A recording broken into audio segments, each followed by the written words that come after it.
Today I'm going to be talking about the 5 most important concepts that you need to know in order to become a master filmmaker. And on top of that, I'll even include a bonus tip at the end. So time to get out our cameras and let's get creative. Alright, so I got something for you to think about. Isn't audio technically 50% of the viewing experience when you're watching a video? Because you're seeing the video on the screen, but at the same time you're hearing the audio. And you don't really realize it, but once you start to learn filmmaking and everything like that, you realize that audio work is really 50% of the battle. If you can put the same amount of time that you put into video editing and video assembly and everything like that, and planning all that out, if you can do that with audio as well, your videos are going to be so much more better and they're going to have a lot more depth and cinematic quality to them. And what I don't mean is just slapping a song on the timeline and calling it good. Because let's face it, that's not sound design. That's just putting music to a video. They're completely different things. Sound design is adding sound effects and adding sounds that are not already in the video, but are actually in the scene that you're watching. Sound design really is helping tell the story that you're trying to portray in video, that you really should be trying to portray in a video, and it's enhancing the cinematic quality of a video. And if you don't have that in there, it seems off and it seems bland when you compare it to something with audio. And conveniently, we have something right here.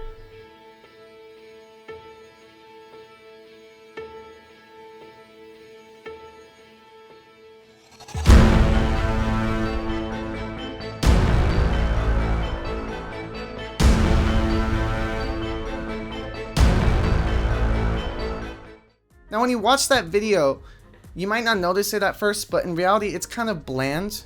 And what I mean by that is after a while, you're just seeing the same clips over and over again with nothing really changing. There's no audio to help tell the story and it's not really immersive. Whereas if we watch this clip right here, I guarantee you're going to be thinking a little bit differently.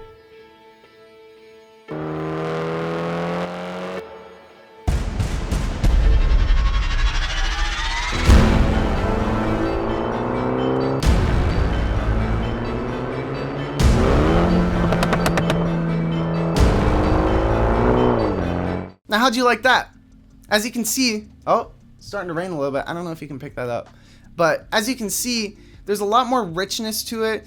There's a better story that's being told, and it's conveying a lot more of a stronger sense of emotion. Whereas before, it was just a car rolling on the road. Having that sound there, I'd even go as far to say as it's immersing you enough into it where you kind of feel like you're in the passenger seat of the car. And that's really the goal of what we're trying to do here when we're creating these videos.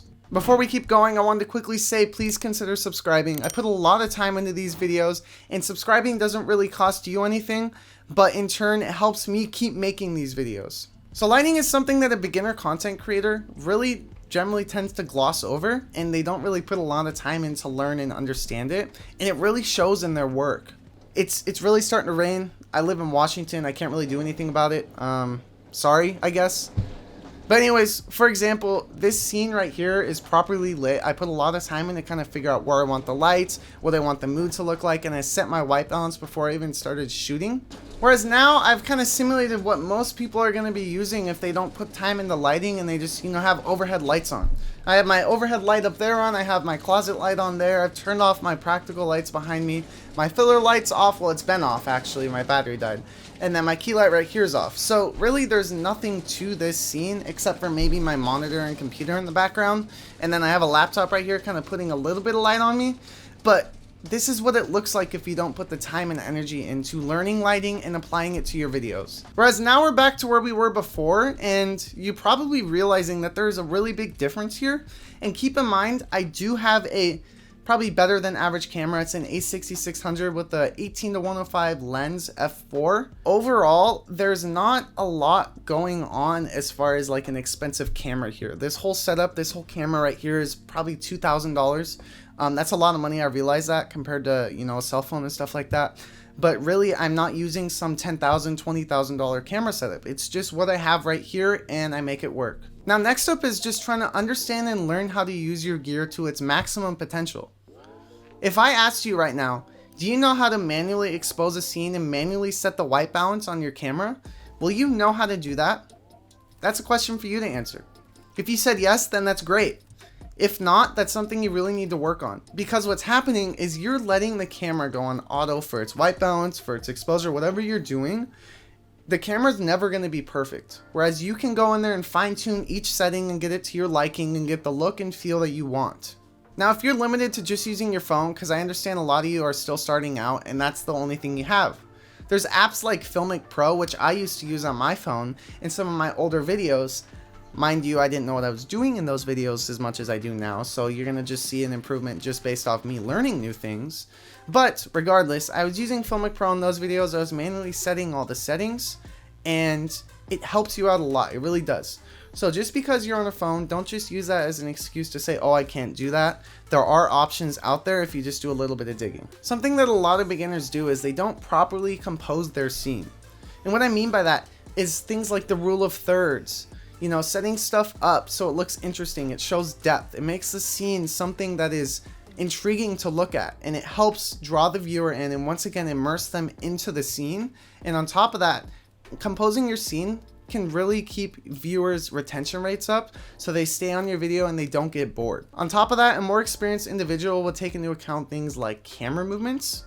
So moving around sometimes will be a lot more interesting than just a static shot like this. This scene specifically, I don't really have the means to move around, stuff like that. I'm trying to throw B-roll in here and there when I can. That's my way of kind of making it interesting.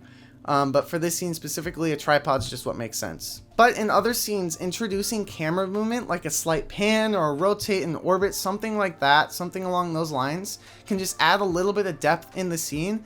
And the camera in reality is kind of interacting with the scene. So you can be moving around things, moving in front, moving in behind things. There's all sorts of ways to do it, and it really allows you to get creative. Now for the last tip, this one might come as a surprise, but it's just planning. It's plain and simple, it's just planning. It's really a major part in creating a polished video.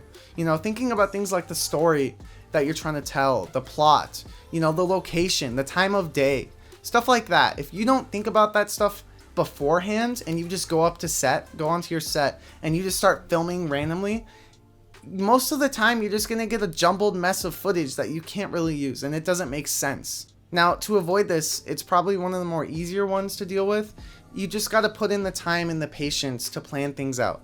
Making things like a storyboard and script might be a little higher end, a higher level, bigger production. You might be doing something smaller where you don't need that.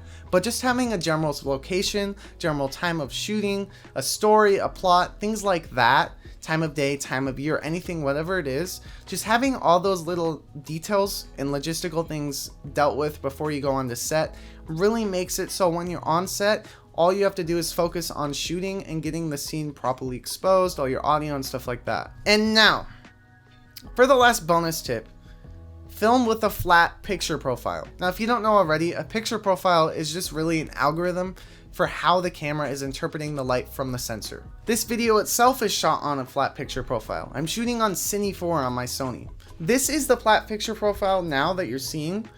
It's very flat, obviously, because it's a flat picture profile. There's not a lot of contrast. The saturation's pretty low. I mean, there's not a lot of colors. Everything's kind of just one level of exposure, if that makes sense. What's happening here is there's really a lot more detail being stored. So when I turn it to a color graded image, like now, you're seeing a lot more of a contrasty look, but it's more of a neutral contrast. You know, it looks better and you can color grade it more effectively and efficiently compared to a, you know, kind of standard picture profile where you're really limited on what you can do. So that's my advice for anyone that's trying to get better at filming videos. Now, unfortunately, there is no one secret tip I can tell everyone and just say, hey, do this one thing and you'll be a professional filmmaker in no time. It doesn't work like that. You have to put time and effort in and try and master and learn all these techniques. Now, if you can master the techniques of audio, lighting, composition, planning, and then on top of that, just understanding your camera, you'll be able to create beautiful films that immerse your viewer and transport them into a new world. Now that you learned all this, what was your favorite concept? Let me know in the comments. But as always, go out there and get creative.